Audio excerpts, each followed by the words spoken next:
रिया समझ चुकी थी कि सबको उससे सिर्फ उसकी ज़रूरत और काम के कारण मतलब है बस। अब सासू माँ या किसी के भी आगे कभी कुछ नहीं बोलना, और जब कभी भी रवि को उसकी ज़रूरत पड़े तो एक खरीदे हुए गुलाम की तरह बस उसे तैयार रहना है। यही उसकी नियति थी। रिया बहुत दिनों से कुछ सोच रही थी।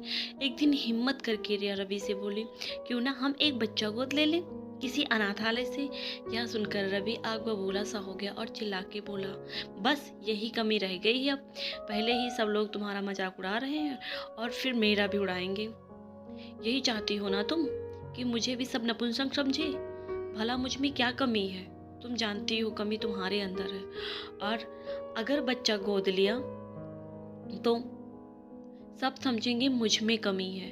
वैसे तुम चाहो तो मैं तुम्हारी खातिर दूसरी शादी जरूर कर सकता हूँ। ऐसे हालत में अक्सर सभी मर्द ऐसा ही करते हैं। तुम ही सोचो, वो मेरा बच्चा होगा, मेरा अपना खून, मतलब तुम्हारा सबसे पहले उस पर हक होगा, उस बच्चे पर, और तुम बड़ी माँ कहलाओगे और वो तुम्हारा हाथ भी बटाएगी। वो जो आएगी तो हम दोनों की कोई बे औलाद नहीं बोलेगा।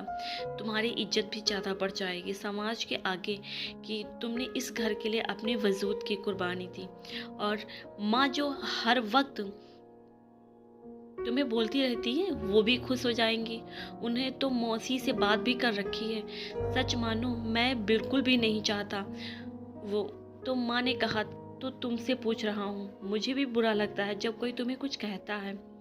मैं नहीं चाहता अब कोई भी तुम्हें कुछ गलत बोले या बांझ कहे। रवि की बातें सुन रिया को एकदम सदमा सा लग गया। वो खामोश ही हो गई। उसको रवि, जिसने उसे पहली रात में अपनी जान कहा था, से ऐसी उम्मीद नहीं थी।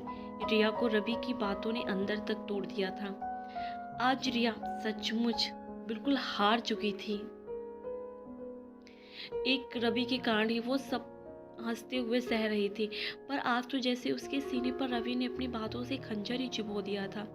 रिया के पास कोई जवाब नहीं था। वो समझ गई थी कि रवि मेरे लिए नहीं, अपने वंश के लिए यह सब बातें बोल रहा है। तभी रवि रिया से, क्या सोच रही हो? मैं कुछ पूछ रहा हूँ, तुम जवाब क्यों नहीं दे रही हो? देखो तुम समझदार हो, भावुक होकर नहीं, एक औरत होकर सोचो। मैं जो कह रहा हूँ तुम्हारे लिए ही कह रहा हूँ।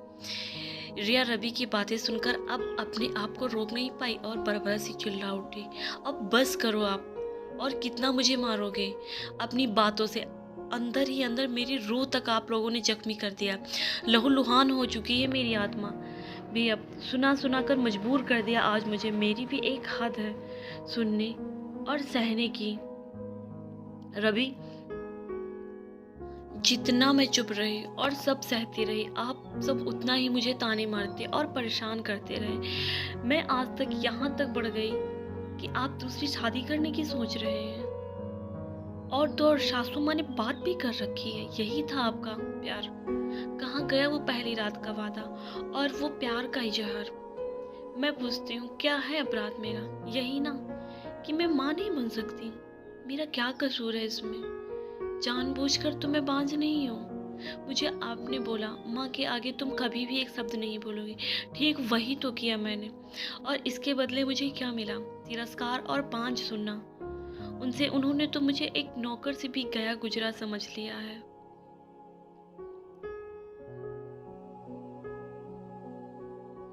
घर की इतनी बड़ी खुशी देवरानी जी पेट से है, ये तक छुपाया जा रहा है मुझसे, क्योंकि मेरी नज़र लग जाएगी। मैं पूछती हूँ, जब इतना ही डर है मेरी नज़र से, तो मेरे हाथों का खाना क्यों खिलाया जा रहा है उसे?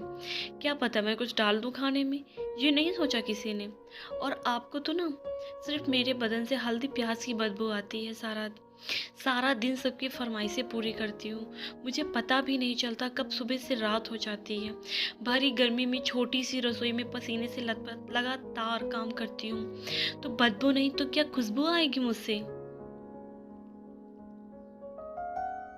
हद तो आपने अब कर दी। आप बोल रहे हैं आप मेरे लिए शादी करना चाहते हो ताकि सबका मुंह बंद कर सको।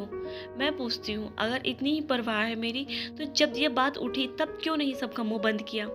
जिसका जब मन करता है वही बोल जाता है मुझे कि तुम बांझ हो। क्यों नहीं मुंह बंद किया सबका? क्यों नहीं कहा तुमने सबसे? मैं रिया को हर हाल में प्यार करता हूँ, मुझे उसकी किसी भी कमी से कोई फर्क नहीं पड़ता। सबको चुप करा सकते थे मगर नहीं कराया, और आज शादी की बात करने की हिम्मत आ गई। मैं पूछती हूँ, कब तक समाज और परिवार औरतों को बांझ बोलेगा?